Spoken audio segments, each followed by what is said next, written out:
atrás. Mira la cámara.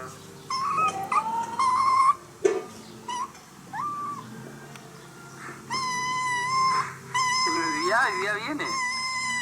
Cálmate, deja de llorarme. Si sé lo que querés. ¿Quieres que le... Sí.